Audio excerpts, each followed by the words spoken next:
So first of all, we do have to understand the fundamentals of firewalls, like how the firewall work, different types of firewalls, all these things.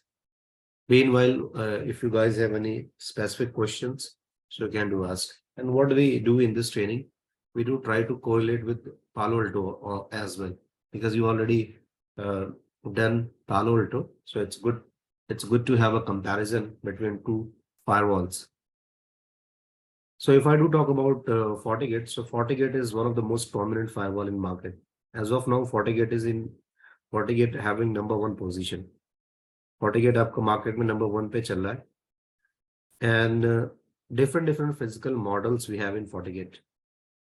FortiGate do supports your physical models as well, virtual series also we have.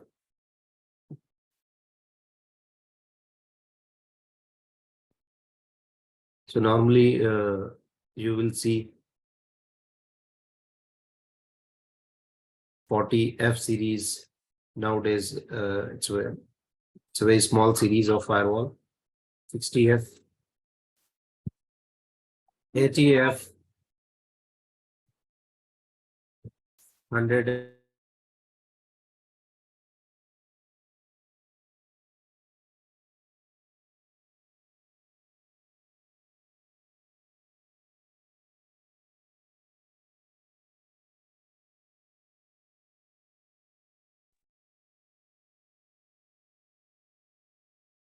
Okay, they will joining soon. So guys, we have a different physical models and series. So 60F, 40F, 80F, 100F. These are the physical series and models. Apart from that, FortiGate also do provide VM series or virtual series devices like VM 100, VM 0 series, VM 50, all these we get. And it do supports all your deployments, including Azure, AWS as well. It also do supports your VMware ESXi based. So lots of features and options we have. If we do talk about deployment perspective, so it is having almost all deployments, physical on-site deployments as well, cloud-based deployment. And FortiGate is fully next generation firewall, NGFW. So if I do talk about next generation firewalls,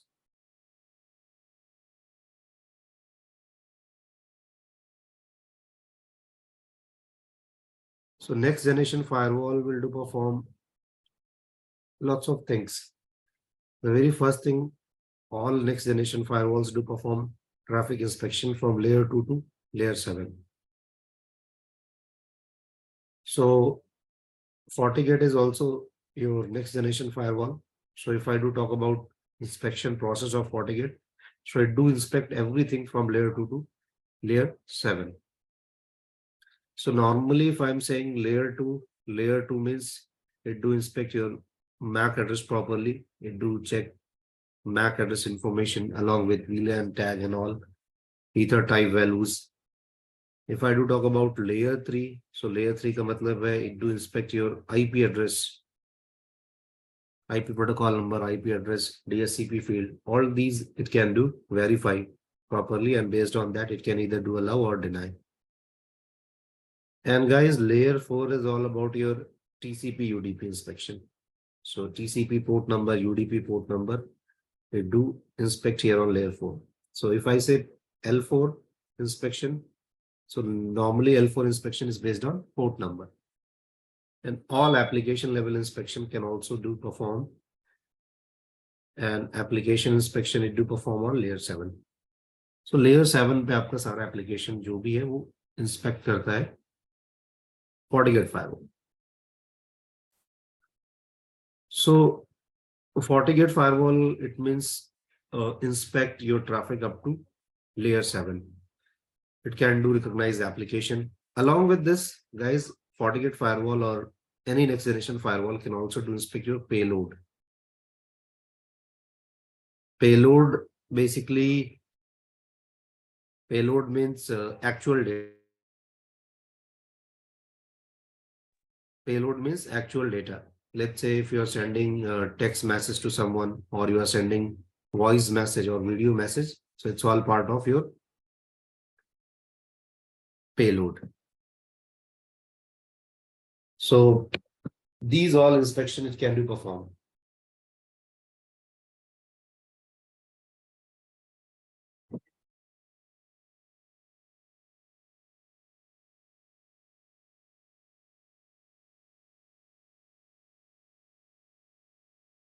So layer 2, layer 3, layer 4, layer 7.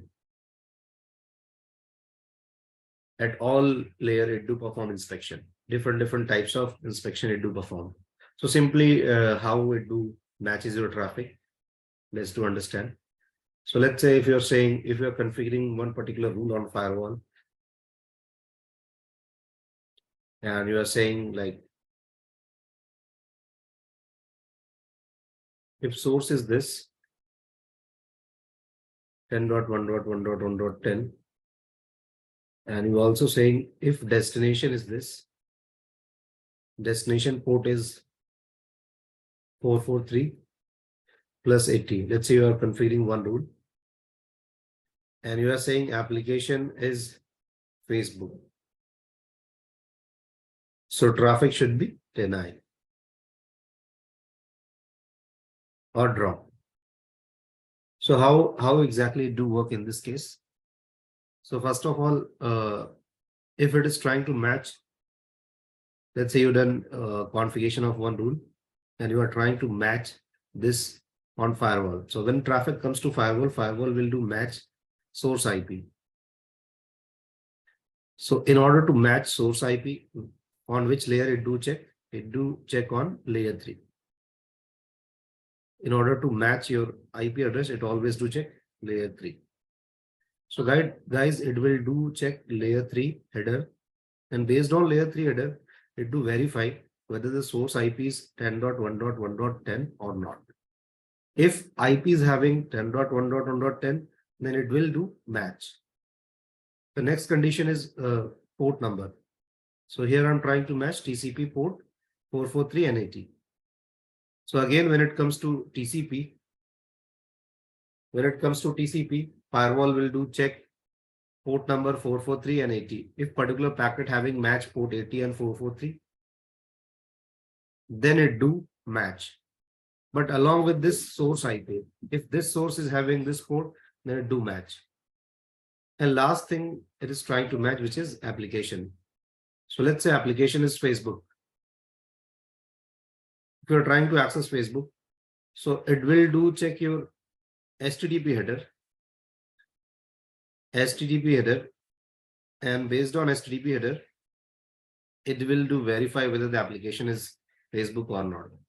So normally, if you do try to use HTTP based applications, so HTTP GET request we do use to access application. And under this HTTP GET request, we see host field. And here we get the URL. Like if you're trying to use Facebook, so here you get under host field facebook.com. So here it will do match the application name, and based on that it do deny. So guys, in this example, we understand like firewall will do match layer 2, layer 3, layer 4, and layer 7. So as all devices uses TCP IP model, and TCP IP model only having 4 layers. So that's how your all 4 layers firewall to match. That's the exact way of matching. Firewall first do try to match layer 2, layer 3, layer 4, and application. And if you're trying to access, let's say if you're trying to match other things, you are trying to check the payload. Payload means data, actual data. Let's say you are carrying, or you have attachment of PDF file. So that's your payload. So how the firewall will do verify whether this payload is having clean or having any malicious script or any malicious thing within this file? So firewall to perform several other functions. One of them is antivirus function. So if you do enable antivirus function along with layer 7 inspection, firewall will do perform antivirus inspection. If you do enable IPS feature, which is intrusion prevention system, so firewall will do perform inspection of traffic based on signature.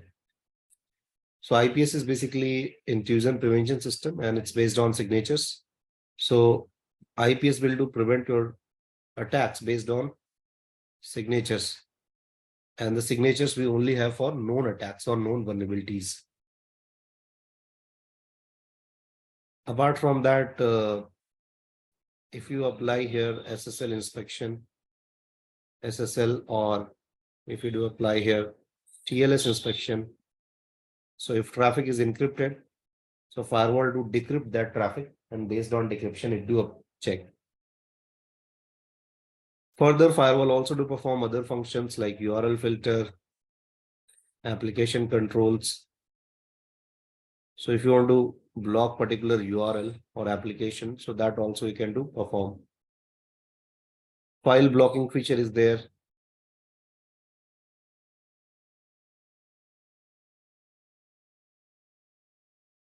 So file blocking feature also we can do apply. DOS, DDoS related policies also we can do apply. As well for zero-day attack, it do uses FortiSandbox sandbox or FortiCloud. So all these features we get within firewall. So guys, here if you see,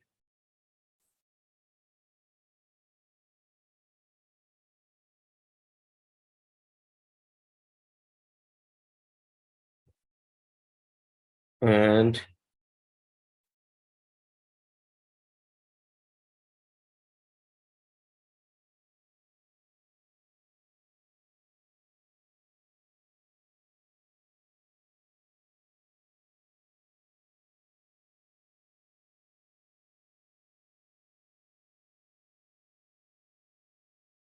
so simply guys, we can say firewall is kind of device which can do inspect your traffic, which can check your traffic, and based on that,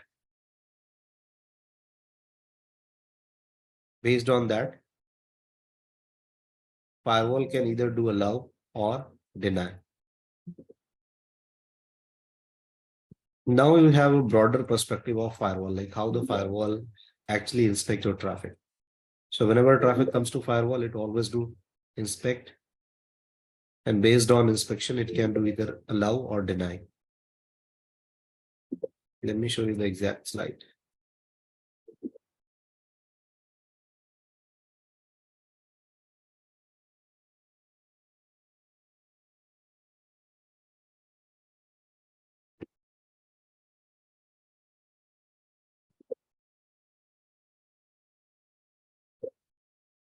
See, that's a slide.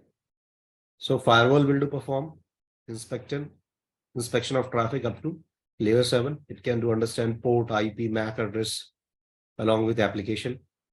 Apart from that, firewall can also do recognize your payload part. So how payload part it will do check? For payload inspection, it do apply these separate process, which is antivirus, IPS, SSL, file blocking feature, DDoS, FortiSandbox, all these it do apply. As well, it can also do apply DNS filters if particular malicious DNS you are trying to access. So that also we can do block. So all these things we can do apply here on firewall. I have told you here one thing, like firewall will recognize the traffic. So now you have understanding like firewall, how the firewall work, or how firewall do inspect or recognize your traffic. So let's say this is your internet, and there is one client which is behind the firewall. and there is one server, which is, let's say, Facebook server, and it is having IP 10.1.1.1. Now, as I told you guys, firewall is a kind of device which inspect or which check all traffic which is going on flowing through the firewall. So let's say firewall has to identify whether the traffic is for Facebook, whether the traffic is based on Gmail. So how exactly firewall will know? Firewall को कैसे पता चलता है कि ये Facebook का traffic या Gmail का? Can anyone tell me now? So again, to understand, like, you guys have understanding or not? Anyone want to?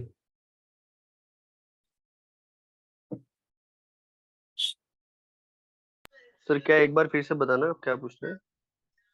मान लो अगर आप यहाँ पे बैठे हो लैन में, and it's your LAN port, see, ये आपका लैन है, LAN link, and it's your वैन लिंक।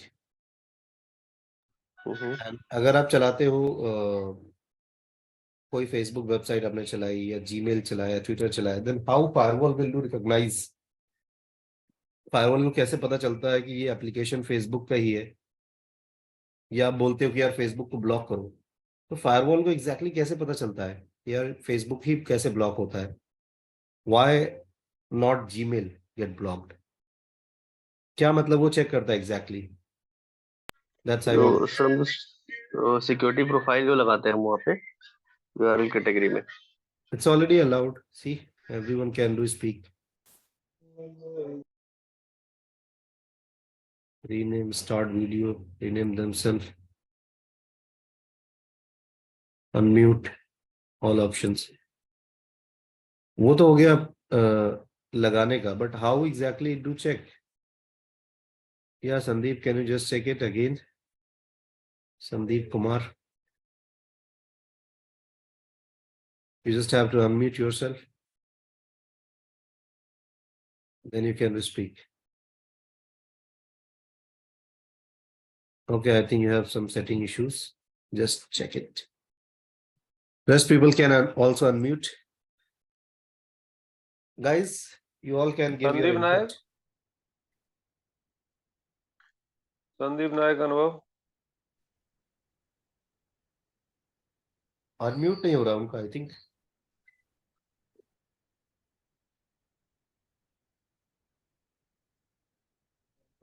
अनुभव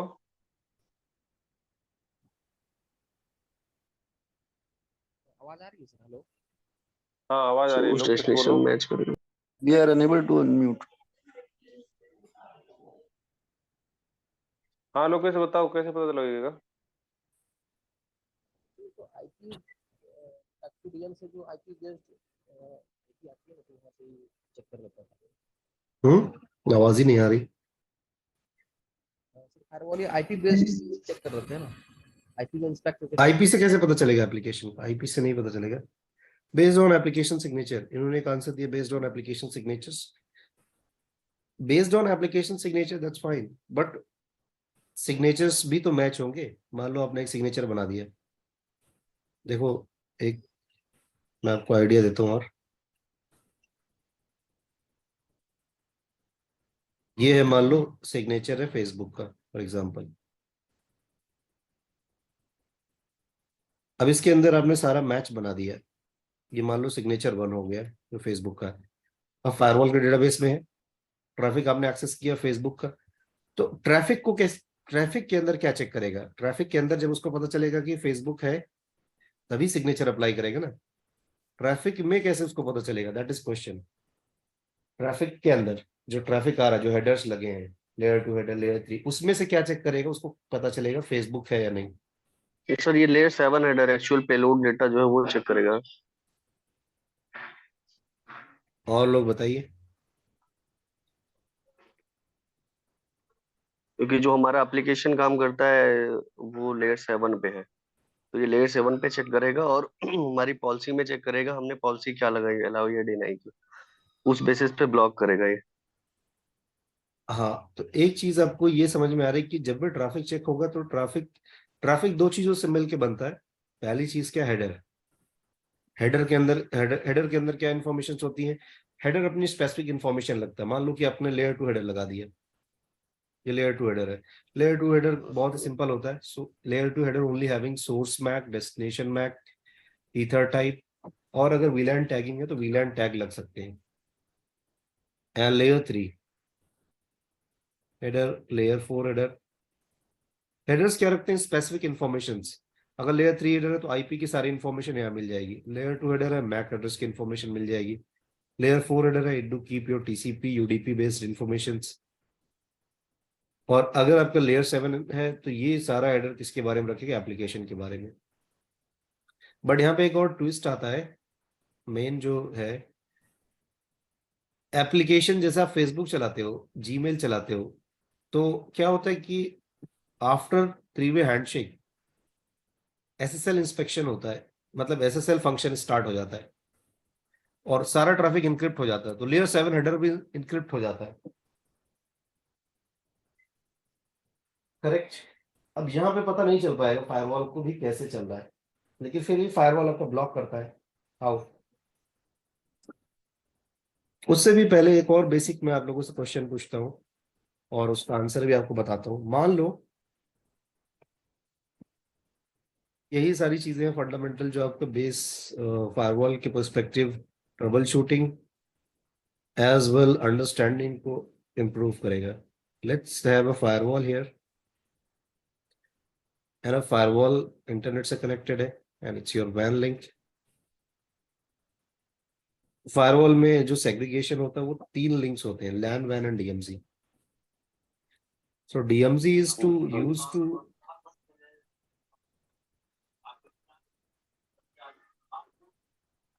कनेक्ट सर्वर्स। मान लो यहाँ पे एक सर्वर है, तो यहाँ पे मेरे पास क्या यूजर्स हैं। अब मान लीजिए इसका IP 10.1.1.1.10 and this user having IP 10.1.20। अब यहाँ पे एक सर्वर है इंटरनेट पे, this is your server, let's say it's twitter.com।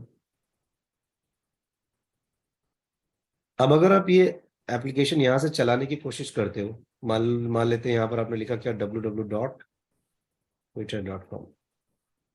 तो फर्स्ट क्वेश्चन आता है कि कितने पैकेट्स इनिशिएट होंगे, कितने पैकेट बनेंगे, या कितने पैकेट इस एप्लीकेशन को ओपन करने के लिए आप मतलब खोलोगे ब्राउजर पे, जैसे आप डालोगे तो कितने पैकेट्स जाएंगे, कितने पैकेट एक्सचेंज होंगे, और क्या क्या चीजें फायरवॉल पे अलाउ होनी चाहिए। अब एक सिंपल सा क्वेश्चन आता है, if you want to allow web browsing on firewall, आपको किसी ने बोला कि खाली वेब ब्राउजिंग अलाउ कर दो, तो क्या क्या नेसेसरी चीजें हैं जो अलाउ होनी चाहिए। आपको पूरा एनी नहीं ओपन करना है, you have to just allow web browsing, कि सारे यूजर्स ब्राउज कर पाए। कौन कौन से पोर्ट्स ओपन होने चाहिए फायरवॉल पे, क्योंकि आप सब already port sir port 80, port 443 and DNS. Yes, इन्होंने सही बताया। सो ये पोर्ट्स हैं ऑलरेडी जो ओपन होने चाहिए अगर आप किसी भी इंटरनेट अलाउ करना चाहते हो तो 443। अब इसका लॉजिक क्या है, इसके लॉजिक को भी आप समझ सकते हो, और कोई एप्लीकेशन अगर आपको खोलना होता है इसी तरीके से आप पोर्ट्स को भी वेरीफाई करते हो, उस पोर्ट पे हिट आ भी रहा है या नहीं आ रहा है, एक्चुअल में क्या प्रॉब्लम्स है।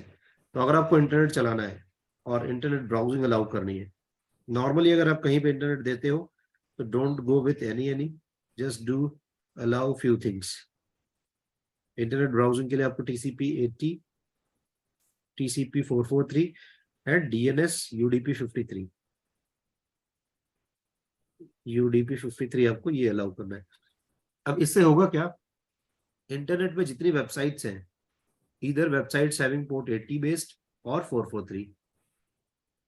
अब सबको पता होगा कि जब भी आप वेबसाइट्स को ओपन करते हो तो you may get a lock, SSL lock यहाँ पर आता है एक, जैसे मैंने ये ओपन किया है ये आ रहा है, तो it is actually your SSL based websites, not secure लिख के आता हो पोर्ट 80। तो जितनी वेबसाइट्स है आज के डेट में वो या तो पोर्ट 80 बेस्ड होंगी या 443। और वेबसाइट से एप्लीकेशंस को आप एक्सेस कैसे करते हो, based on name, we never do use IP. So जब भी आप क्या करते हो let's say you are trying to access twitter.com. So simply Twitter का आईपी आप सर्च करते हो. अब आईपी लुकअप प्रोसेस भी दो टाइप्स का डीएनएस के अंदर. मान लो आपने डीएनएस ट्विटर पहले से ओपन किया हुआ है, तो आपके पास क्या होगा कि डीएनएस रिकॉर्ड होगा इस मशीन के अंदर, जिसको हम बोलते हैं क्या, कैसे? DNS host cache. अगर आपने वो वेबसाइट पहले से ओपन कर रखी है तो ये आपको इसी रिकॉर्ड के अंदर मिल जाएगा, तो आपकी डीएनएस रिक्वेस्ट बाहर नहीं जाएगी. And if you are trying to access first time और you are trying to access very first time, so ये रिक्वेस्ट डीएनएस सर्वर के पास जाएगी. Let's suppose this is our DNS server and it is 888. ये मेरा internet DNS server है, तो ये मुझे एक आईपी एड्रेस देगा. मान लो ट्विटर का आईपी है 111. We get this IP. एक बार ये आईपी मिल गया तो अब क्या होता है कि will do try to perform connection with Twitter. अब ट्विटर के साथ एप्लीकेशन आपका ट्विटर 443 पे चलता है, 80 पे चलता है, तो आपने क्या किया, कनेक्शन बनाया. तो कनेक्शन बनाने के लिए आपका क्या होगा, ट्विटर के पास अब ये ट्रैफिक इनिशिएट करेगा. एंड गाइज, जितना भी कनेक्शन बनेगा TCP based, you can remember TCP based connection is totally reliable. जितने भी टीसीपी बेस्ड कनेक्शन बनेंगे उसमें हम 3 पैकेट्स एक्सचेंज करेंगे. उससे भी पहले आप समझ लो टीसीपी क्या बोलता है कि आपके जो कनेक्शंस है,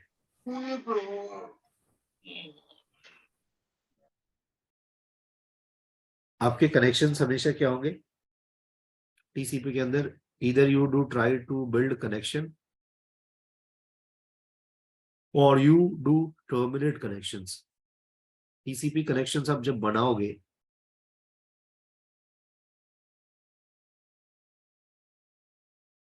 यहां से फायरवॉल की स्टोरी स्टार्ट होती है और एक बोलते हैं टर्मिनेशन.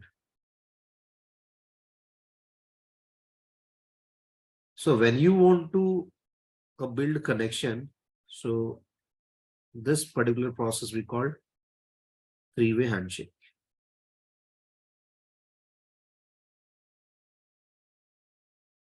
कनेक्शन बनाने को प्रोसेस को हम क्या बोलते हैं, थ्री वे हैंडशेक या कनेक्शन बिल्ड करना. किसी भी एप्लीकेशन को जो आप टीसीपी बेस्ड होगा उसमें 3 पैकेट एक्सचेंज होंगी कनेक्शंस को बनाने के लिए, उसके बाद ही डेटा एक्सचेंज होगा. और ये पैकेट्स क्या होते हैं, सिंक्रोनाइजेशन और TCP SYN, synchronisation plus acknowledgement and acknowledgement. Sir ये एक सेम एप्लीकेशन के लिए एक ही बार परफॉर्म करेगा ना 3-वे हैंडशेक, बार बार तो परफॉर्म करेगा नहीं, पर्टिकुलर एक होस्ट के लिए, एक सोर्स के लिए. क्लोज नहीं कर देते हो तब तक. और दूसरा होता है कनेक्शन क्लोज करने के लिए. जब आप क्या करते हो, कनेक्शन टीसीपी का क्लोज करते हो तो उसमें 4-वे हैंडशेक होता है. तो आपसे कई बार इंटरव्यू में भी पूछा जाता है, या those who want to know कि आपको बेसिक्स क्लियर है या नहीं फायरवॉल्स के रिगार्डिंग या किसी भी डिवाइस के regarding, so they do ask these things, क्योंकि ये सारी चीजें फायरवॉल से रिलेटेड ही है. और अगर आपने फायरवॉल पे कैप्चर लगाया and you are not getting packets after SYN, इसका मतलब क्या है. अब जैसे मैं आपसे ही पूछूं, आपने फायरवॉल्स पालो अल्टो पढ़ लिया सिंपली, अब यही क्वेश्चंस है इसके रिगार्डिंग ही. अगर मान लो फायरवॉल पे आपको दिख रहा है क्या, इनकम्प्लीट पालो अल्टो लॉग में, पालो अल्टो लॉग में आपने देखा कि यार एक कनेक्शन नहीं बन रहा है and it's showing incomplete. So what does it mean, ये आपने देखा पालो अल्टो लॉग में आपको दिख रहा है कि insufficient. So what does it mean, that means 3-वे हैंडशेक परफॉर्म नहीं कर पा रहा. और लोग बताइए.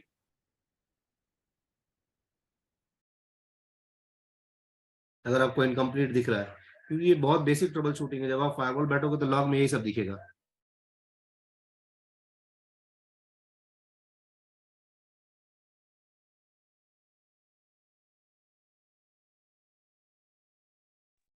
तो अगर आपको कभी भी ये इनकम्प्लीट दिख रहा है, इसका मतलब क्या, कनेक्शंस नहीं बन रहा, मतलब 3-वे हैंडशेक आपका हो ही नहीं रहा है. इधर क्या हो रहा है, मैं सिन का पैकेट भेज रहा हूँ, सर्वर से सिनैक नहीं आ रहा है, या सिनैक आ जा रहा है या हैक नहीं आ रहा है, जिसको बोलते हैं हाफ कनेक्शन, मतलब आधा कनेक्शन बन रहा है but it's not getting complete. So हमेशा पालो अल्टो आपको लॉग में देता है इनकम्प्लीट.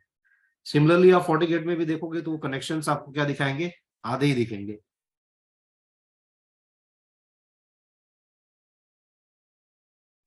इसका मतलब क्या है कि बेसिकली आपका कनेक्शन या तो ब्लॉक हो रहा है या फायरवॉल के थ्रू पास होने के बाद वो एप्लीकेशन रिस्पॉन्ड नहीं कर रहा है। या कई बार आपको फायरवॉल में मिलता है कि आपने मान लो एक क्लाइंट मशीन से एक सर्वर को इनिशिएट किया, बीच में आपका क्या है, फायरवॉल है, यहाँ से कनेक्शन इनिशिएट किया, मान लो आपने पोर्ट 8080 के लिए कनेक्शन इनिशिएट किया, आपने सिन का पैकेट भेजा और आपको सर्वर साइड से क्या मिल गया, रीसेट RST। अब इसका क्या मतलब है, इसका मतलब ये है कि ये पोर्ट ओपन नहीं है, यहाँ पर ये पोर्ट आपका ओपन नहीं है, रीसेट मारा कनेक्शंस को, RST। तो सर्वर साइड पे नहीं ओपन होगा ना? हाँ जी, सर्वर उस पर लिसन कर ही नहीं रहा है। तो ये चीजें आपको मतलब काफी इंपॉर्टेंट होती है। इनकम्प्लीट का मतलब मैंने आपको बता दिया, 3-वे हैंडशेक कंप्लीट नहीं। अगर आपको आ रहा है इनसफिशियंट, तो इसका मतलब 3-वे हैंडशेक तो कंप्लीट हो जा रहा है, but after 3-वे handshake you will not see any other packet. 3-वे handshake connection बनने के बाद और पैकेट आपको नहीं मिल रहे हैं, तो आपका कनेक्शन पूरा कंप्लीट होने के बाद कुछ डेटा ट्रैफिक इसका मतलब नहीं एक्सचेंज हो रहा है, एंड फायरवॉल उसको रिकॉग्नाइज नहीं कर पा रहा, तो it will give you incomplete. तो सेम FortiGate भी में भी इसी तरीके का बिहेवियर होगा। सो FortiGate क्या करेगा, ऑलवेज, या कोई भी फायरवॉल होगा। अब ये चीजें आपको पता इसलिए होनी चाहिए because later once we do understand stateful firewalling, तो जो कनेक्शंस के रिकॉर्ड को यहाँ पे रखता है फायरवॉल, उस चीज को आप समझ पाओगे। तो आपको पहली चीज पता चल गई कि जब भी आप वेब ब्राउजिंग अलाउ करोगे, so whenever you want to allow web browsing, just do make sure these ports must be open only, आपको एनी नहीं करना है। And once these ports open, तो आपका ब्राउजिंग आसानी से हो जाएगा इजीली। एंड ब्राउजिंग करने के इनिशियल स्टेप्स क्या है, first we do send DNS request, DNS के रिस्पॉन्स में हमें IP मिलता है, आफ्टर देन हम कनेक्शन बनाने की कोशिश करते हैं, और वो प्रोसेस हमारा क्या होता है, 3-वे हैंडशेक। अब ये क्लाइंट मशीन आपका सिन का पैकेट भेजेगी, इसमें भी काफी डिटेल्स है, धीरे धीरे हमें पता चल जाएगा। और इन रिस्पॉन्स टू दिस हमें जो सर्वर है वो क्या भेजता है, सिंक्रोनाइजेशन प्लस एक्नॉलेजमेंट, और फिर यहाँ से क्लाइंट से एक और एक्नॉलेजमेंट जाता है, और ये आपका क्या होता है, 3-वे हैंडशेक कंप्लीट। तो फर्स्ट पैकेट सिन का होता है, second SYN ACK, and third ACK. So 3 packets आपने एक बार एक्सचेंज कर लिए, उसके बाद डेटा आपका स्टार्ट हो जाता है, डेटा का फ्लो स्टार्ट हो जाता है।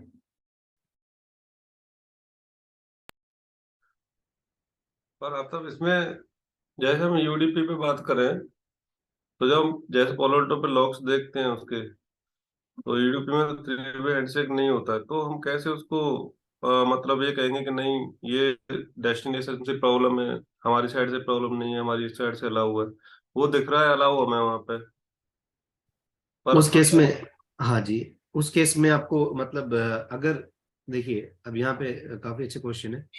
अब अगर आपका TCP बेस्ड कनेक्शन है, तो अप टू समहाउ हम क्या कर सकते हैं, कोरिलेट। बट अगर यूडीपी बेस्ड कनेक्शन है, क्योंकि यूडीपी क्या है, कनेक्शन लेस और स्टेटलेस, तो उस केस में आपका कनेक्शंस, यूडीपी का क्या है, कोई मतलब एक्नॉलेजमेंट बेस्ड प्रोसेस है ही नहीं, 3-वे हैंडशेक वगैरह नहीं होता, डायरेक्ट डेटा ट्रांसफर होता है। मान लो मैंने क्या किया, यूडीपी बेस्ड एप्लीकेशंस, मान लो एक पोर्ट नंबर 53 का है, तो क्लाइंट ने एक पैकेट भेजा, ये मेरा सर्वर है, ये फायरवॉल है, तो फायरवॉल के सेशंस में ये पैकेट पास दिखा देगा, या फायरवॉल्स के लॉग में आपको पोर्ट 53 पास दिखा देगा। अगर रिटर्न ट्रैफिक नहीं आ रहा तो आप ट्रेस नहीं कर सकते। इस केस में आपको जो हेल्प करेगा, दैट इज पैकेट कैप्चर। उस केस में आप पैकेट कैप्चर देखोगे कि सीक्वेंस वाइज पैकेट आ रहे हैं या नहीं, बस लॉग से आपको पता नहीं चल पाएगा, क्योंकि कोई भी कनेक्शंस के रिकॉर्ड्स को नहीं रखता वो। जैसे मैं कोई एक कैप्चर आपको दिखाऊं,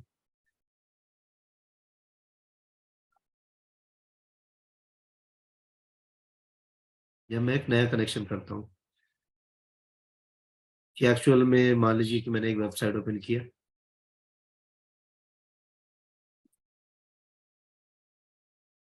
एक यूडीपी बेस्ड कनेक्शन करता हूँ, तो यूडीपी बेस्ड कनेक्शन में आपको कैसे दिखता है पैकेट कैप्चर, उससे आप देख सकते हो, CMD lookup,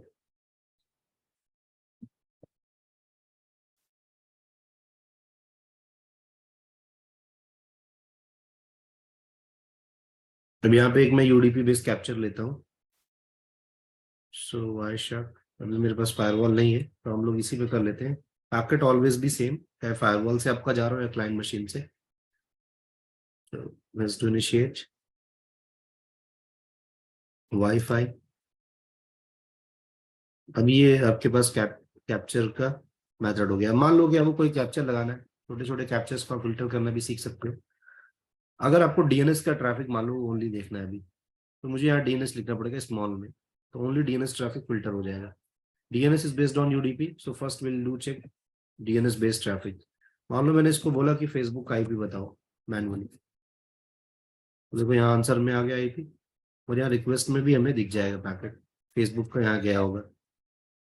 यहाँ से स्पेसिफिकली मैंने फिल्टर नहीं लगाया है तो मुझे ये देखना पड़ेगा। ये है डीएनएस क्वेरी, मैंने किसको भेजा 888 को, मेरी मशीन का आईपी 1.4 है। सारे हेडर्स आप देख सकते हो वन बाय वन करके।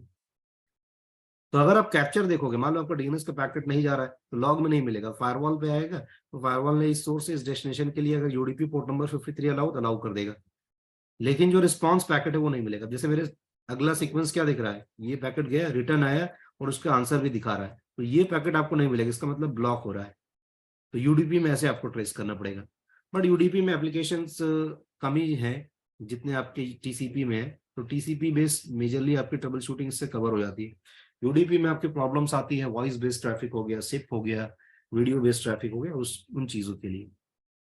तो अब देखो यहाँ पर जो हम लोगों ने अभी डिस्कशन किया कि 4 लेयर्स दिखती हैं आपको टीसीपी आईपी मॉडल में, जो कि हम यूज करते हैं। And TCP IP models having 4 layers, so सारी डिवाइसेस उसी के अकॉर्डिंग काम करती हैं। So let's do check. Layer 2 हो गया। लेयर 2 के अंदर आपको क्या दिख रहा है, source MAC and destination MAC. अब जैसे मान लीजिए कि मैंने फेसबुक को एक्सेस किया या मैंने डीएनएस क्वेरी जनरेट की और ये गूगल का डीएनएस सर्वर है, सो बेसिकली सोर्स मैक क्या लगेगा, मेरी मशीन।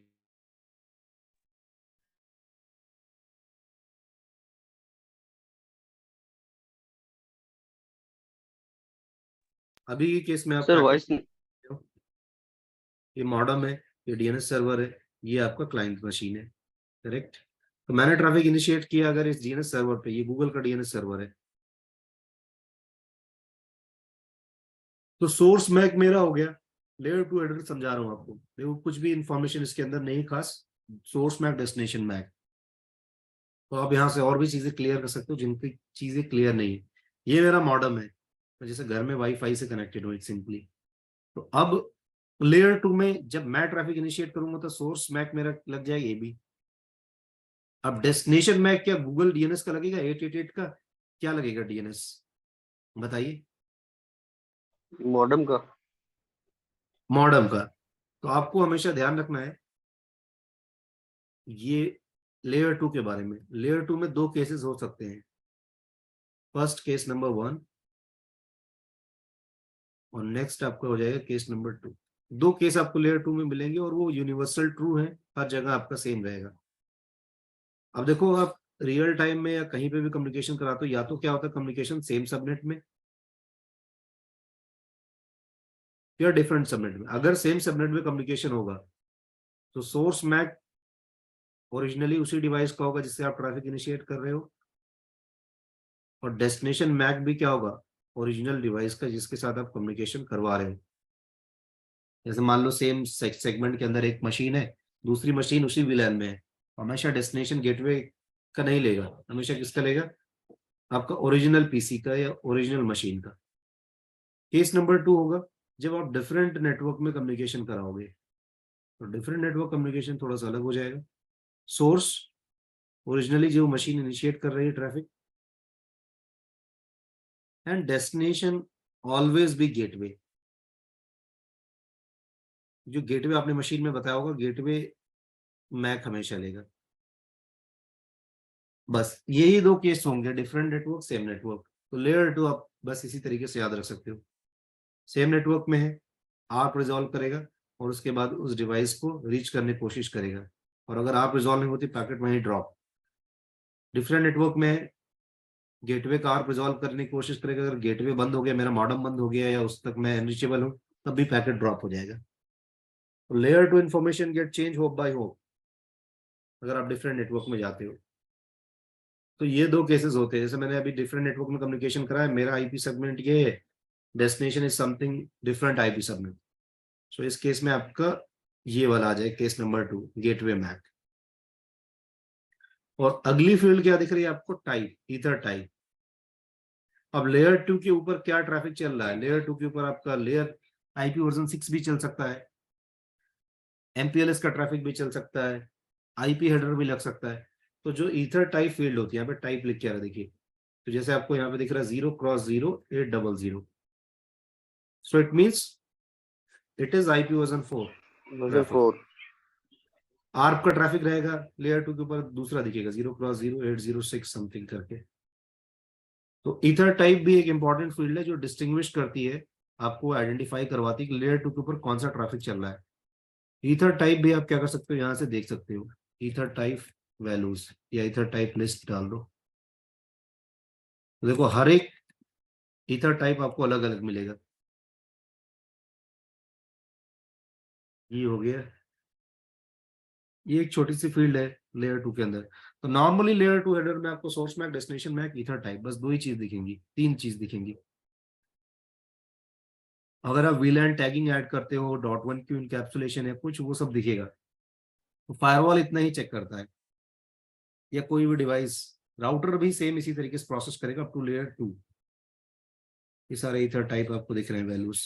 एक सेकेंड, यहाँ पे आप देखें विकिपीडिया,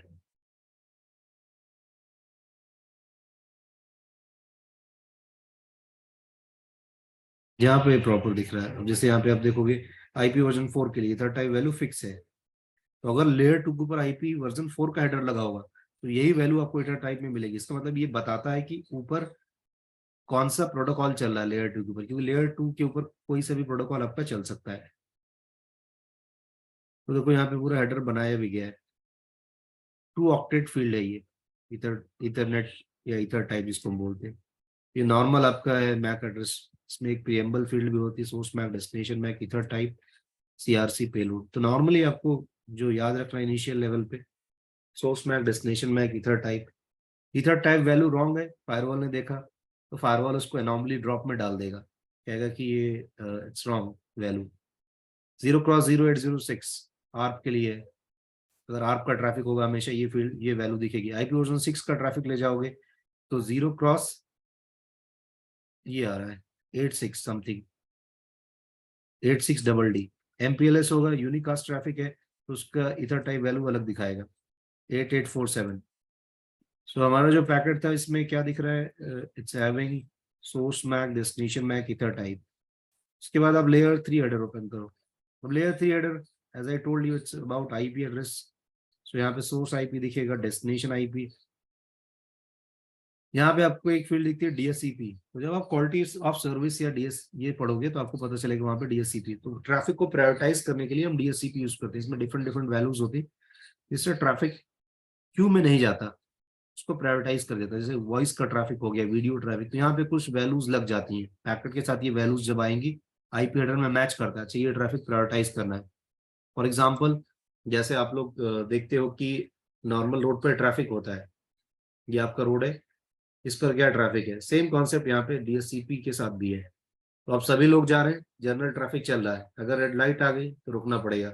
लेकिन मान लीजिए कि एक मिनिस्टर है या कोई मंत्री वगैरह आ रहा है, तो उसके लिए क्या रोड क्लियर करवाई जाती है कि उसका जल्दी से निकल जाए। तो द सेम थिंग, अगर आप डीएससीपी में प्रायोरिटाइज या प्रायोरिटी की बिट लगा के आ रहे हो तो वो क्यू में नहीं रखेगा, ट्रैफिक को तुरंत निकाल देगा। प्रायोरिटाइज करना है ऐसे ट्रैफिक को, और उसके लिए उतनी बैंडविड्थ रिजर्व करना, तो उस चीज को रिकॉग्नाइज करने के लिए यहाँ पे डीएससीपी फील्ड दिखती है। अभी अच्छा, इसमें ये जो डीएससीपी है, हाँ जी, डीएससीपी, ये हमने जो पैकेट कैप्चर किया है ये लोकल सिस्टम पे किया है, हाँ हाँ और हमने ये चीज वायर शार्क भी लोकल सिस्टम पे चलाया है। तो हाँ जी, ये डीएससीपी ये लोकल सिस्टम कैसे बता रही है? तो हम प्रायोरिटाइज तो फायरवॉल पे करेंगे ना। हाँ यहाँ पे नहीं दिखाएगा, मतलब मैं समझा रहा हूँ अभी, जब हम फायरवॉल पे अगर कभी लगाएंगे तो वहां पे दिखेगी वैल्यू। तो ये क्या पहले मतलब सिस्टम से ही चीजें गेट कर लेता है? मतलब जैसे QS हो गया, नहीं नहीं नहीं, तो ये सिस्टम्स तो नहीं होगा। जब आप जिस डिवाइस पे लगाओगे वहीं पे वो ऐड ऑन होगा, उसी उसी उसी सोर्स उसी डेस्टिनेशन के लिए वो क्यूएस को अप्लाई करेगा। आईपी बेस्ड लगता है ना, segment based, subnet based. That अच्छा, मीन्स कि हमने तो फायरवॉल पे लगाया तो हाँ, वहीं से ट्रैफिक मैनिपुलेट होगा। मतलब ऐसे हुआ जैसे सिस्टम है, सिस्टम इस सिस्टम के लिए, सोर्स के लिए मैंने फायरवॉल पे सेटिंग कर दी कि तू इस एप्लीकेशन के लिए जाएगा तो इसको प्रायोरिटी देना। तो यस। सिस्टम यहाँ से जनरेट किया उस एप्लीकेशन के लिए, तो जब मेरा जो भी कनेक्शन या सेशन बनेगा उसके साथ में, तो यहाँ पे वैल्यूज आ जाएंगी उसकी, ऐसा है ना? हाँ, ये जरूरी तो वो नहीं है कि मुझे फायरवॉल के पीछे जाके पैकेट कैप्चर करना पड़ेगा, मतलब इधर से नहीं मैं नहीं, आगे।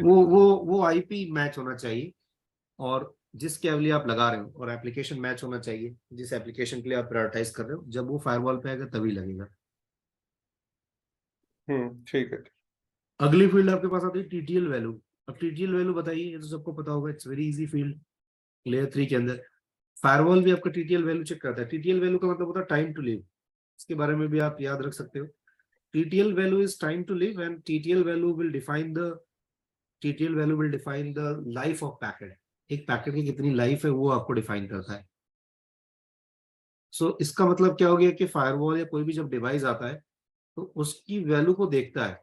अगर आप कभी विंडोज बेस्ड मशीन से ट्रैफिक इनिशिएट करोगे, and TTL value is fixed on, TTL value जो होती है वो होस्ट के ऊपर डिपेंड करती है। फायरवॉल वगैरह उसमें कुछ नहीं करता, होस्ट के ऊपर। अगर विंडोज मशीन है तो टीटीएल वैल्यू आपको हमेशा 128 दिखेगा। जैसे मैं इनिशिएट कर रहा हूँ ना, टाइम टू लीव 128 दिखा रहा है मेरे पैकेट में। अगर आप किसी लिनक्स बेस्ड मशीन में चलाओगे तो आपको क्या दिखेगा, 64। और अगर आप iOS सिस्को डिवाइसेस में चलाते हो या नॉर्मली किसी और डिवाइस में, तो वहां पर आपको दिखेगा 255। तो ये होस्ट पे डिपेंडेंट दैट मीन्स वैल्यूज होती हैं। ओएस बेस डिफाइन करेगा सर ना ये। यस, ये ओएस बेस्ड वैल्यूज होती हैं। जैसे मैं एक पिंग कराता हूँ, देखना आप ध्यान से। पिंग में भी आपको अलग अलग टीटीएल वैल्यू दिखती है। जैसे मान लो मैंने बोला कि एक काम करो, google.com से पिंग करो, just do try to ping google.com। आ रहा है ping, dot clicking dot demo, let's सी।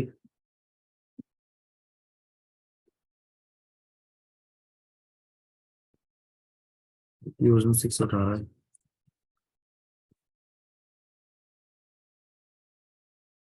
ठीक है। सो अब मैंने ये पिंग कराया फॉर एग्जाम्पल। तो अब देखो यहाँ पर क्या दिखा रहा है, यहाँ पर भी आपको दिखाता है दो चीजें। एक, ये इस पूरे पैकेट्स को आप बताओ क्या दिखा रहा है। यहाँ पर क्या दिखा रहा है कि you are trying to ping 888, and यहाँ पे आपको रिक्वेस्ट का पैकेट नहीं दिखाता। कौन सा पैकेट नहीं दिखा रहा, रिक्वेस्ट का। जो आपको CLI स्क्रीन पे दिखता है वो रिप्लाई दिखता है। एक्चुअल में जो रिक्वेस्ट मैंने भेजा होगा वो भेजा होगा 192.168.1.4 इन सोर्स, एंड डेस्टिनेशन इज 8888। ये कुछ पैकेट इनिशिएट किया होगा मैंने, तो उसका रिप्लाई दिखा रहा है। अगर रिप्लाई आता है तो ये दिखाता है। अब जब भी रिप्लाई पैकेट आता है उसके साथ ये क्या होता है, पेलोड। नॉर्मली क्या होता है कि कोई भी कम्युनिकेशन कराते हो तो पेलोड 0 के साथ कम्युनिकेशन नहीं होता है। मतलब हो सकता है, बट आइडियली क्या होता है, किसी भी पैकेट के साथ कुछ ना कुछ डेटा पेलोड होना चाहिए, तभी हम उसकी लेटेंसी, स्पीड, ये सारी चीजें वेरीफाई करते हैं। तो जब आप पिंग का ट्रैफिक इनिशिएट करते हो तो बाय डिफॉल्ट उसके साथ जो डेटा लग के जाता है वो 32 बाइट्स का। तो दिखा रहा है इस डेस्टिनेशन से 32 बाइट्स का डेटा जा रहा है। मतलब रिस्पांस में आप इनिशिएट भी कर रहे हो, रिस्पांस भी उतने के साथ आ रहा है, और ये डेस्टिनेशन तक पहुंचने के लिए इतने मिली सेकेंड्स लग रहे हैं। एक पैकेट में इतना लगा, फिर कम हुआ, फिर कम, फिर कम। उसके बाद यहाँ पे आता है टीटीएल वैल्यू 60। अब मैंने आपको बताया था टीटीएल वैल्यू तो 128/64 ही होती है, यहाँ पे 60 कैसे आ रहा है। अब एक्चुअल में क्या हुआ होगा कि मैंने यहाँ से ट्रैफिक इनिशिएट किया, ये सर्वर है मेरा 888, और ये सर्वर क्या होगा, लाइनेक्स बेस्ड। तो इसके और मेरे बीच में कितने राउटर्स होंगे, 4, कम से कम 4 होंगे। तो जब ये रिप्लाई भेजा होगा इसने तो 64 से भेजा होगा, जब यहाँ आएगा 63 हो जाएगा, -1 करता जाता, जितने राउटर क्रॉस करेगा उतने -1, 62, 61, यहाँ 60। और क्लाइंट मशीन पे जब ये आपको दिखाएगा तो क्या दिखाएगा, टीटीएल वैल्यू 60। अगर आपको यहाँ पे 60 या 58 वैल्यू दिख रही है इसका मतलब क्या है कि ये लिनक्स मशीन है और आपके और मेरे बीच में अगर यहाँ 60 दिख रहा है तो नियरेस्ट क्या है, आपको बस माइनस करना है तो आपको नंबर ऑफ काउंट पता चल जाएगी। तो 4 होप्स है इसके बीच सर में। सपोज हमारे पास जैसे आपने लिनक्स मशीन से उसका रिप्लाई 64 आपने बाय डिफॉल्ट बताया, जितने भी बीच में 4 राउटर थे 4 उसने माइनस कर दिए। सपोज मेरे पास 64 राउटर्स है और हमारा जो क्लाइंट मशीन है वो उसके पीछे है, तो इसकी वैल्यू कैसे बढ़ेगी बाद में? बढ़ेगी नहीं, ड्रॉप हो जाएगा। अगर टीटीएल किसी भी होप पर टीटीएल वैल्यू 0 हो जाती है तो वहीं पे पैकेट क्या हो जाएगा, ड्रॉप। इसका मतलब क्या, पैकेट की लाइफ खत्म होगी।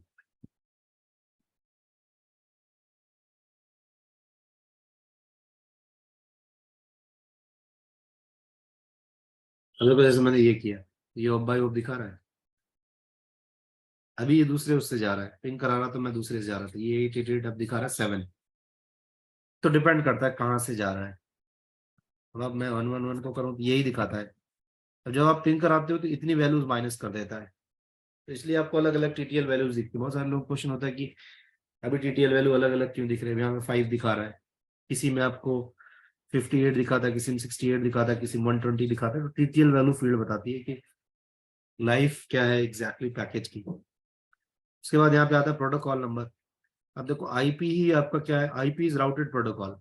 अब आपका ये जो है ये एक सिंपली क्या है, एक आईपी इज राउटेड प्रोटोकॉल, ये आपका राउटेड प्रोटोकॉल है। अब यहाँ पर दिखा रहा है आपके पास एक और फील्ड दिखा रहा है यूडीपी। इसका मतलब क्या है कि आईपी के ऊपर ही सभी एप्लीकेशन चलते हैं, आईपी के ऊपर ही टीसीपी चलेगा। ये चीज आप समझ सकते हो ध्यान से, आईपी के ऊपर यूडीपी चलेगा, आईपी के ऊपर ही आईजीआरपी चलता है। राउटिंग प्रोटोकॉल्स भी जितने हैं वो भी इसी के ऊपर चलेंगे। आईपी के ऊपर ही आपका क्या चलेगा, ओएसपीएफ चलेगा। आईपी के ऊपर ही आपका बीजीपी चलेगा। जितने प्रोटोकॉल्स हैं नॉर्मली वो आईपी के साथ ही चलेंगे। अगर आप पिंग भी कराते हो तो आपका क्या चलता है, लेयर 4 तक कम्युनिकेशन होता है, आईसीएमपी। तो आईपी के ऊपर कौन सा प्रोटोकॉल चल रहा है, कौन सा यूनिक प्रोटोकॉल चल रहा है, उसको रिकॉग्नाइज करने के लिए एक फील्ड बनाएगी जिसका नाम क्या है, प्रोटोकॉल फील्ड। अब पूरे नेटवर्किंग के अंदर बहुत सारे लोग कंफ्यूज होते हैं कि प्रोटोकॉल नंबर क्या है। अब जैसे बहुत सारे लोगों से पूछो यूडीपी पोर्ट नंबर क्या है, तो आप लोग बताओ यूडीपी पोर्ट नंबर क्या है, 17 लोग बोल देंगे, which is totally wrong. Correct. अब आपसे कोई बोलता है, आपने बोला टीसीपी के पोर्ट नंबर क्या है, पूछने वाला भी गलत है, बताने वाला भी रॉन्ग है। टीसीपी का पोर्ट नंबर 6 है, आपने बोल दिया यूडीपी का 7। 17। ये सब गलत है, पोर्ट नंबर नहीं है, इट्स प्रोटोकॉल नंबर। तो आप कई जगहों पे, स्पेशली आप कहीं पे इंटरव्यू में जाते हो या कोई बंदा आपसे आपका टेस्ट ले रहा है तो ये सब चीजें पूछता है। स्पेशली आप एचसीएल में जाते हो, ब्रिटिश टेलीकॉम में, जहाँ पे थोड़ा पैकेट लेवल पे ज्यादा लोग क्वेश्चंस करते हैं, तो there you get all these questions. इसमें आईपीसेक का भी पूछते हैं तो उसका भी रॉन्ग ही है ना, यस, आईपीसेक का कोई पोर्ट नंबर नहीं जो है। एक प्रोटोकॉल है वो भी एक ना।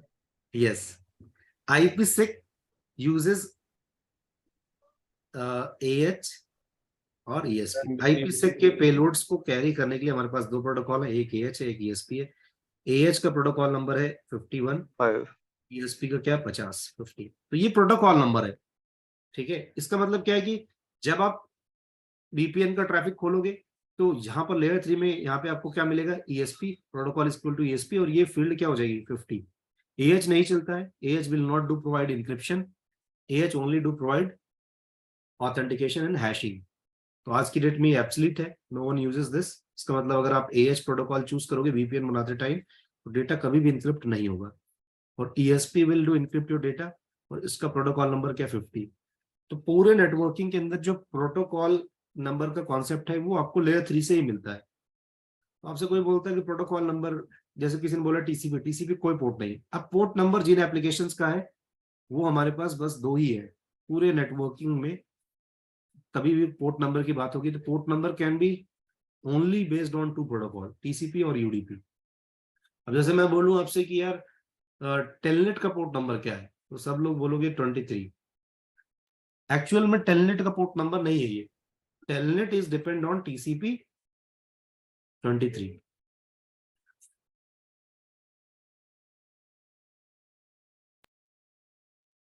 तो ये प्रोटोकॉल जो दिखा रहा है यहाँ पे यूडीपी प्रोटोकॉल 17, तो हम्म। प्रोटोकॉल ठीक है, प्रोटोकॉल यूडीपी है, तो 17 क्या है फिर?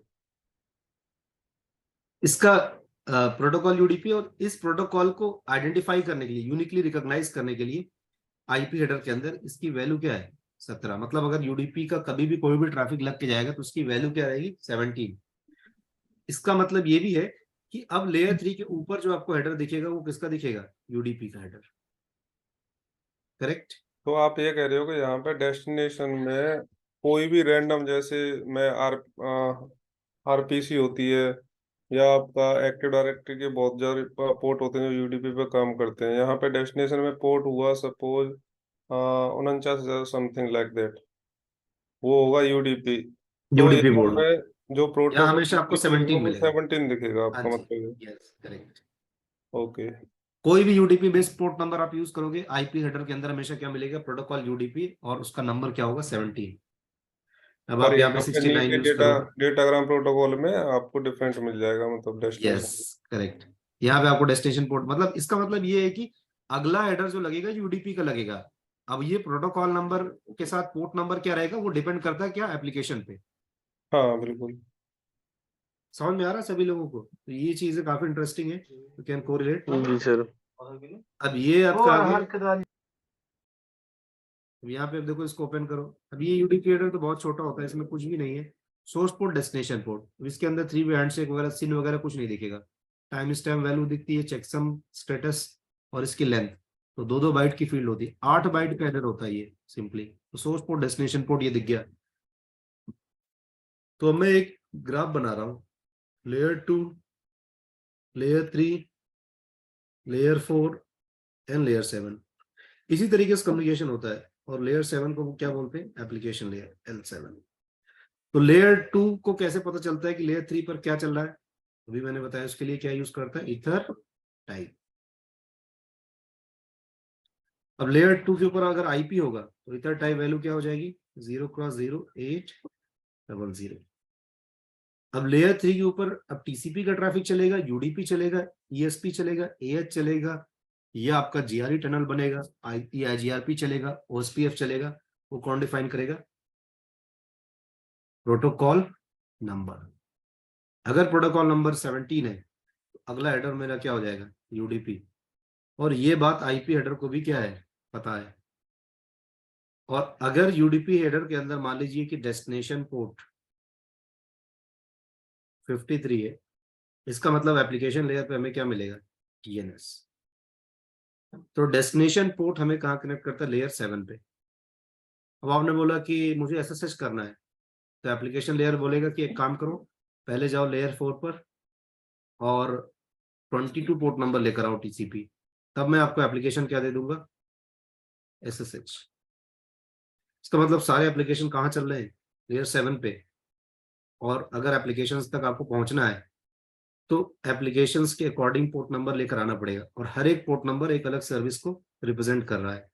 फॉर एग्जांपल, आपने बोला कि मुझे यार पोर्ट 80 पर वेब ब्राउजिंग करनी है, तो लेयर 7 आपको बोलेगा कि एक काम करो, पहले जाओ 3 वे हैंडशेक करो। जब आपका 3 वे हैंडशेक पोर्ट 80 पर सक्सेस हो जाएगा, तब आप यहाँ आ जाओगे लेयर 7 पे, और मैं HTTP पैकेट्स के बेसिस पे डेटा ट्रांसफर स्टार्ट कर दूंगा। तो इसका मतलब सारे एप्लीकेशन यहाँ पर है, और रियल टाइम में जितने एप्लीकेशंस हैं, एप्लीकेशंस आपके या तो टीसीपी बेस्ड हैं या यूडीपी बेस्ड। और इन एप्लीकेशंस को हम कब डिसाइड करते हैं कि मेरा एप्लीकेशन टीसीपी होगा, UDP? At the time of development. अगर कोई एप्लीकेशन जिसको रिलायबिलिटी चाहिए तो उसका पोर्ट नंबर हम टीसीपी लेते हैं। अगर हम ऐसा कोई एप्लीकेशन डेवलप कर रहे हैं जिसकी रिलायबिलिटी की रिक्वायरमेंट नहीं है, so we always do use UDP. और रियल टाइम ट्रैफिक में एक और प्रोटोकॉल होता है एससीटीपी, बट इसको हम कभी यूज नहीं कर सकते। It's slower then TCP, so people do avoid this. तो यही 2 प्रोटोकॉल दिखेंगे बस, टीसीपी यूडीपी। और इनकी रिलायबिलिटी, टीसीपी और यूडीपी का कोई भी ट्रैफिक होगा वो हमेशा कहां तक जाएगा? लेयर 7 तक। टीसीपी यूडीपी बेस्ड एप्लीकेशन, आप ऐसे एक लाइन याद रख सकते हो, TCP UDP based application always do work on layer 7। कोई भी किसी ने बोला अच्छा मेरा टीसीपी एप्लीकेशन, इसका मतलब आपके दिमाग में आना चाहिए कि फायरवॉल पे जो ट्रबल शूटिंग चलेगी वो कहाँ तक चलेगी, L7 तक। किसी ने बोला मेरा एप्लीकेशन यूडीपी है, तो इसका मतलब ये नहीं कि पोर्ट आईपी पे ही ब्लॉक हो सकता है, लेयर 7 तक उसका इंस्पेक्शन होगा और वहां पे भी आपका क्या हो सकता है, प्रॉब्लम हो सकती है। Most of the time people do miss, उनको लगता है कि टीसीपी बेस से पोर्ट नंबर अलाउ कर दिया तो हो जाएगा, बट कई केसेस में आपको नहीं होगा, because you are not aware about application behaviour. तो ये पूरी स्टोरी है जो कि आपको समझ में आनी चाहिए टीसीपी यूडीपी बेस्ड। इसके अलावा कुछ भी ऐसा नहीं है जो अलग है।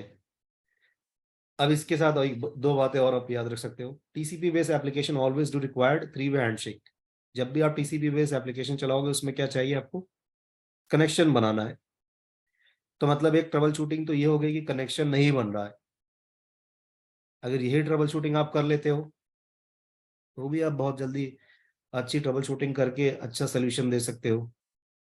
कनेक्शन नहीं बनना, क्या क्या इश्यूज हो सकते हैं फायरवॉल के पर्सपेक्टिव में। पॉलिसी हिट ना आ रहा हो, पॉलिसी ही गलत बनी हो, वो पोर्ट नंबर आपका ना खुला हो, अगर बाहर से आ रहा है डेस्टिनेशन नेट आपका सही ना हो, या फायरवॉल किसी दूसरे रूल से इसको ड्रॉप कर रहा हो, ये सारे फायरवॉल्स पे ब्लॉकिंग के रूल्स हो सकते हैं।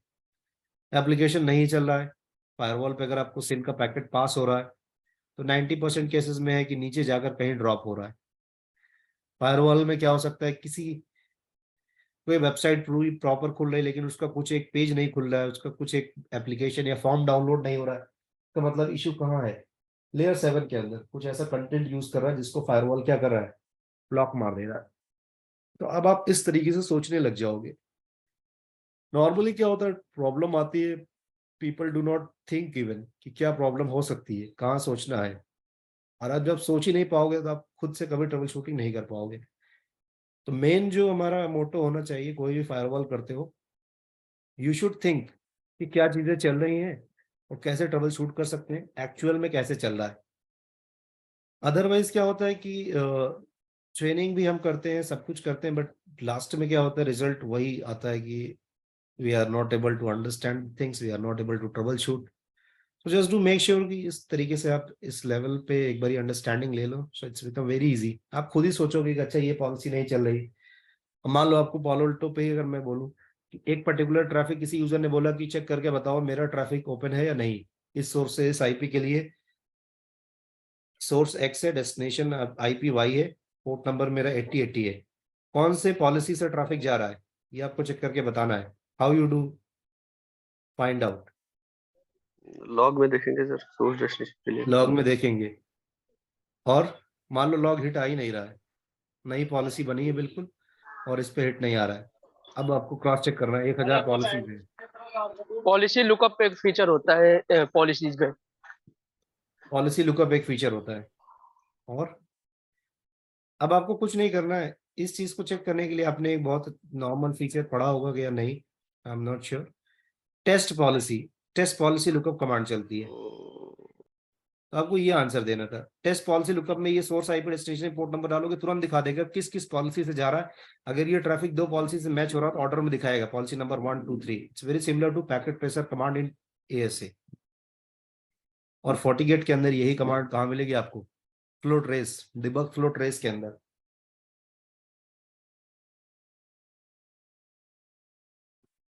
अभी लेयर 7 तक समझने में किसी को प्रॉब्लम है? अब देखो layer 7 no header open sir. करो, ये तो पोर्ट नंबर दिख गया। इसका मतलब क्या, फायरवॉल ज्यादा से ज्यादा प्रॉब्लम यहाँ कर सकता है, यहाँ करेगा, यहाँ करेगा। अब आपको पहले से ही पता है कि यहाँ पे क्या हो रहा है, यहाँ क्या हो रहा है, यहाँ क्या हो रहा है, आप यहाँ ट्रबल शूटिंग कर सकते हो। इवन आप थोड़ी बहुत ट्रबल शूटिंग 1-2 महीने करोगे, आपको देखते ही पता चल जाएगा अच्छा ये प्रॉब्लम है, इस तरीके से होगा, क्या हो सकता है।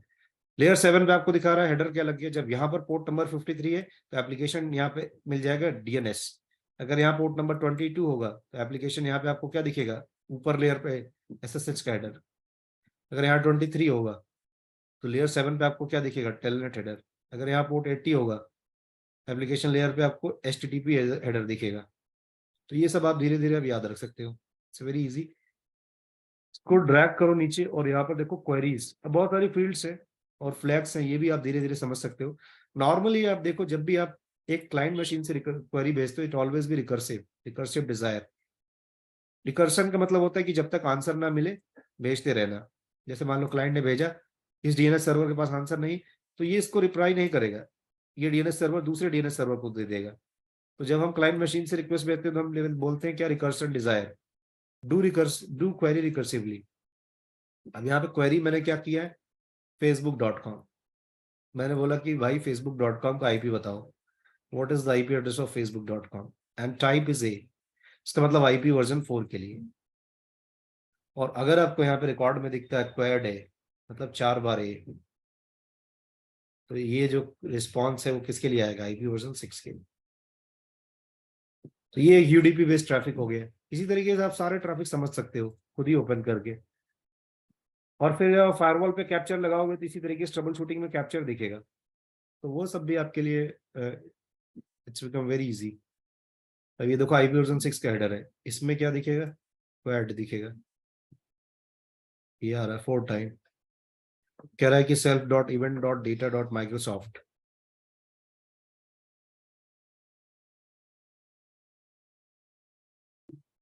तो मैं थोड़ा कंक्लूड करता हूँ। आपके पास क्या है, एप्लीकेशंस और फायरवॉल्स के पर्सपेक्टिव में फिर से सोचते हैं 2 मिनट।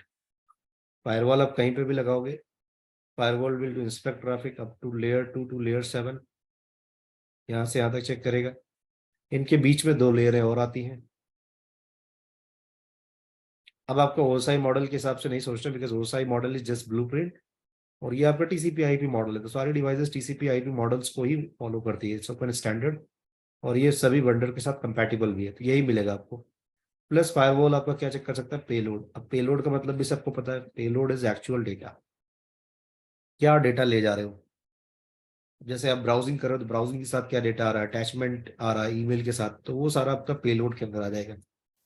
पेलोड इंस्पेक्शन के लिए फायरवॉल क्या अप्लाई करता है, अलग अलग मैकेनिज्म इसके पास, एंटीवायरस हो गया, URL filtering, application sir control, ये सारा। हाँ जी। जैसे हमारी कोई फाइल है, exe फाइल है, और हमने उसका एक्सटेंशन हम चेंज करके टेक्स्ट फाइल बना के भेजा है, तो क्या फायरवॉल उसको पकड़ेगा सर, इंस्पेक्शन करेगा? फायरवॉल में एक मैकेनिज्म होती है जिसको बोलते हैं हम बेसिकली क्या, कि कितने रैपर तक, कितने मतलब कितने कितने रैपर आप छुपा के ले जा रहे हो एक एक्सटेंशन के अंदर। जैसे मान लो टीएक्सी को आपने टेक्स्ट बता दिया, ठीक है, तो अगर आपने फायरवॉल के अंदर ये इनेबल कर रखा है एक्सटेंशन नॉर्मल खाली, तो वो उसको डिटेक्ट नहीं करेगा, वो खाली एक्सटेंशन ही देखेगा। कुछ फायरवॉल्स होते सर हैं जो ऐसे उसको एग्जीक्यूट करके, हाँ, तो फायरवॉल फेल हो भी हो जाता है। मान लो आपने जिप एसएसएल बना के फेल इंस्पेक्शन दिया, अगर इनेबल किया तो सर? एसएल इंस्पेक्शन से तो वो ट्रैफिक जो इनक्रिप्ट है उसको डिक्रिप्ट करके देखेगा। एसएसएल से होता है कि प्रॉपर इंस्पेक्शन करता है, करके देखेंगे एक बारी। आईपीएस में होता है कि बेसिकली जो आपके आईपीएस आते हैं, एडवांस आईपीएस, वो आपके जो है क्या बोलते हैं, प्रॉपरली चेक करके देख पाते हैं। देखो ये सारे फीचर्स हैं फायरवॉल्स में। एसएसएल का मतलब उस फाइल से थोड़ी होता है, उसको थोड़ी वो डिक्रिप्ट करेगा। एसएसएल का मतलब ये है कि आपका जो आपका ट्रैफिक इनक्रिप्टेड है उसको डिक्रिप्ट करके चेक करेगा।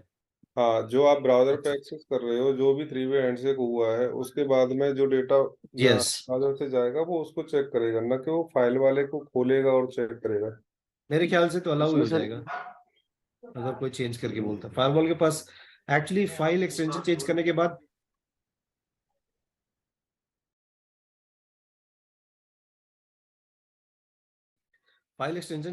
के बाद कोई मेथड नहीं है फायरवॉल को रिकॉग्नाइज करने के लिए। मान लीजिए मैंने एक फाइल थी abc.exe,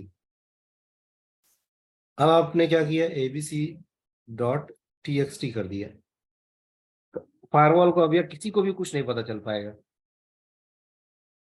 तो बेसिकली क्या होगा कि अब फायरवॉल को ये फाइल एग्जीक्यूट करके देखनी पड़ेगी। अगर ये फाइल एग्जीक्यूट हो जाती है तभी जो है क्या बोलते हैं उसको रिकॉग्नाइज कर पाएगा, लेकिन अगर ये सब करेगा फायरवॉल तो लेटेंसी आएगी। तो नॉर्मली क्या होता है, अगर आप जिप के अंदर, जिप रैपर के अंदर रैपर करते हो तो वो चीजें फायरवॉल एग्जैक्टली डिटेक्ट नहीं कर पाता। कुछ आईपीएस होते हैं जो डेडिकेटेड मतलब मैलवेयर इंजन्स आते हैं उनके अंदर, जो इन चीजों को वेरीफाई करके देखते हैं, रन करके देखते हैं, तब पकड़ पाते हैं।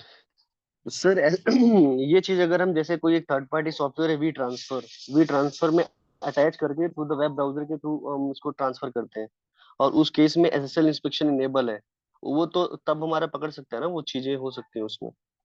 हाँ, तब वो इंस्पेक्शन, एसएसएल इंस्पेक्शन का मतलब ये होता है कि बेसिकली आपका क्या करेगा कि जो पेलोड है, जो डेटा है, उसको डिक्रिप्ट करके देख सकता है। तो अगर आप मोर ग्रैनुलर, मोर थॉरो इंस्पेक्शन कराना चाहते हो तो आप क्या करो, हेडर्स, अब पैकेट्स दो चीजों से मिलकर बनता है, headers plus payload. Layer 2 layer 3 सारे हेडर्स मिलके आपको हेडर्स मैंने यहाँ लिख दिया पेलोड। अब पेलोड को अगर आप चाहते हो कि इंस्पेक्ट करना हो तो नॉर्मली एप्लीकेशंस क्या होते हैं, इनक्रिप्टेड होते हैं।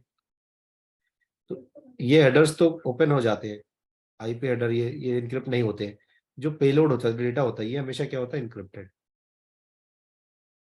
अगर आप चाहते हो फायरवॉल को ज्यादा विजिबिलिटी हो तो ये जो इनक्रिप्टेड पेलोड है इसको आप क्या कर सकते हो, यहाँ पे डिक्रिप्ट। और डिक्रिप्ट करने के लिए आप क्या लगाते हो, एसएसएल। तो अगर आप फाइल इंस्पेक्शन या फाइल ब्लॉक या कुछ भी लगा रहे हो इस तरीके की चीजें, तो फायरवॉल को मेक श्योर करो कि उसको पता चले प्रॉपरली, जैसे ये FortiGate के अंदर है। नहीं नहीं, ये कंफ्यूज हो रहा है थोड़ा सा अभी। जो प्रशांत तू बात कर रहा है ना, वो डेटा की कर रहा है। एसएसएल हम्म। इंस्पेक्शन तुम्हारा दूसरी चीज है। ऐसे वो उसको इसमें इंस्पेक्ट नहीं करेगा जो आप कह रहे हो कि मतलब वी ट्रांसफर लिया, वी ट्रांसफर खोला। वो केवल वी ट्रांसफर को जो तुमने एक्सेस किया है हम्म। उस पर ही काम करेगा, और तुम उसके अंदर फाइल डालोगे। वो उसको इंस्पेक्ट नहीं करेगा क्योंकि वो डेटा है। अब डेटा के लिए तो और टेक्नोलॉजी आती है ना फिर पीछे। एक्चुअली क्या है कि देखो मैं बता देता डेटा हूँ, में अगर क्या आप एसएसएल, डीएलपी अगर आएगा फिर तुम्हारा पिक्चर अगर आप में। एसएसएल नहीं लगाओगे, मान लो अगर आपने एसएसएल नहीं लगाया, दो केस होगा सिंपली। अगर मान लो आप पीडीएफ ब्लॉक कर रहे हो, अब आपने एसएसएल नहीं लगाया, आप वी ट्रांसफर करोगे, हो जाएगा। क्योंकि फायरवॉल को कनेक्शन बनने के बाद कुछ भी नहीं दिख रहा है, क्या फाइल जा रही है वो तो चेक ही नहीं कर पा रहे, क्योंकि सब इनक्रिप्ट होकर लोड हो रहा है, अपलोड हो रहा है, डाउनलोड हो रहा है। अब आपने बोला एसएसएल लगाना है, लगाया। अब क्या होगा कि हेडर्स के अलावा जो पेलोड आप लोड या अपलोड कर रहे हो, डाउनलोड, वो भी प्रॉपर दिखने लगेगा। तो अब क्या कर देगा, ब्लॉक। एक्सटेंशन को अंडरस्टैंड करना अलग चीज है, पेलोड को अंडरस्टैंड करना एक अलग चीज है। ओके। ये पर पीडीएफ भी सर जब ब्लॉक, वो पीडीएफ को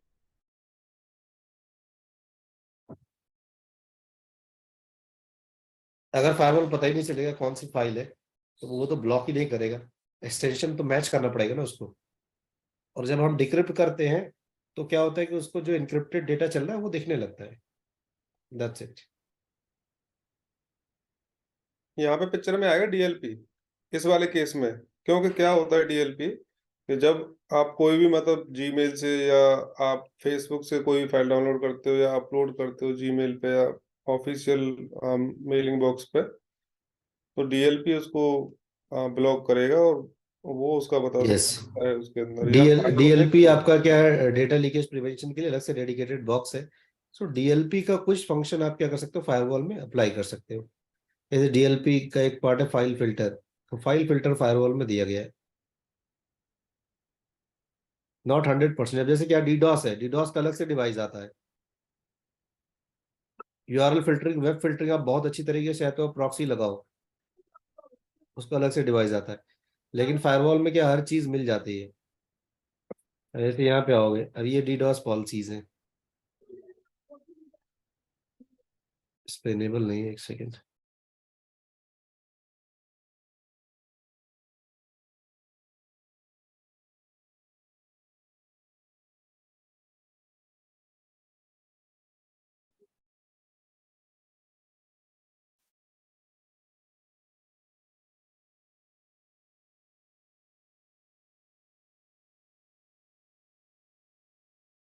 तब आप डीडॉस पॉलिसीज भी लगा सकते हो। अब क्या है बेसिकली, अगर आपके पास डीडॉस पॉलिसीज है तो आप कुछ हद तक इस पे ब्लॉक कर सकते हो, बट नॉट 100%। बिहेवियरल डॉस चाहिए, एडवांस डॉस चाहिए, तो आपको फिर डीडॉस का प्रॉपर जो डिवाइस आता है वो लगाना पड़ेगा। इसी तरीके से आपको अगर पूरा 100% फाइल ब्लॉकिंग चाहिए तो फायरवॉल 100% नहीं दे पाएगा। बट ये है कि कुछ चीजें आप ब्लॉक कर सकते हो, उसका एक पार्ट दे रहा है।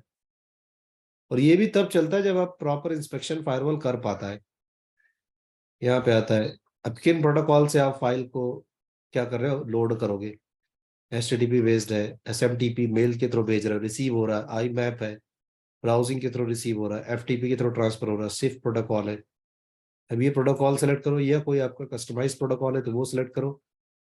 Incoming outgoing traffic, file type monitor करना, ब्लॉक। तो ये फीचर आपको देता है। It's very similar to DLP but it's not DLP 100% DLP। तो ये सारे फंक्शंस आपको सिक्योरिटी प्रोफाइलिंग के अंदर मिलते हैं। तो ये आपका पेलोड इंस्पेक्शन या डिटेल फायरवॉल इंस्पेक्शंस के लिए यूज होता है।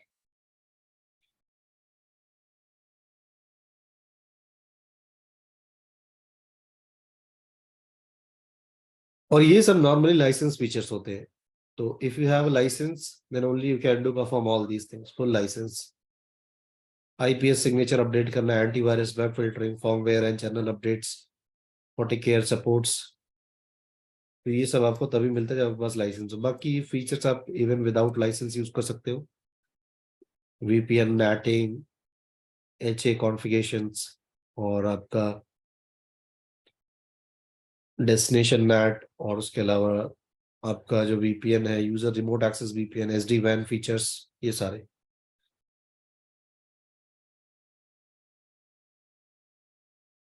ठीक है, चलिए आज के लिए आई थिंक इतना ही करते हैं। और बाकी किसी को कुछ क्वेश्चन है तो पूछ सकते हो आप। इसके इसमें कुछ भी डाउट है तो इट्स ऑल फंडामेंटल डिस्कशन जितना भी हमने किया, ये खाली फायरवॉल्स के इंस्पेक्शंस के रिगार्डिंग था। दूसरी एक और इम्पोर्टेंट चीज होती है फायरवॉल के अंदर, DMZ, डीमोनेटाइज जोन। तो जो यूजर्स है उनके सेगमेंट को हम अलग रखें, और जो सर्वर्स है उनको अलग रखें। उसके लिए आपके पास क्या है, DMZ नाम का एक लॉजिकल टर्म है, डीमोनेटाइज जोन। वहां पे हम सर्वर्स को रिप्रेजेंट करते हैं। It's not physical thing, it's just logical.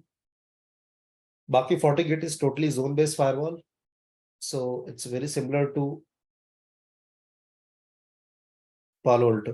But अगर यहाँ पे जोन नहीं भी बनाओगे तब भी चल जाएगा काम। कोई क्वेश्चन है आज के लिए तो बताइए।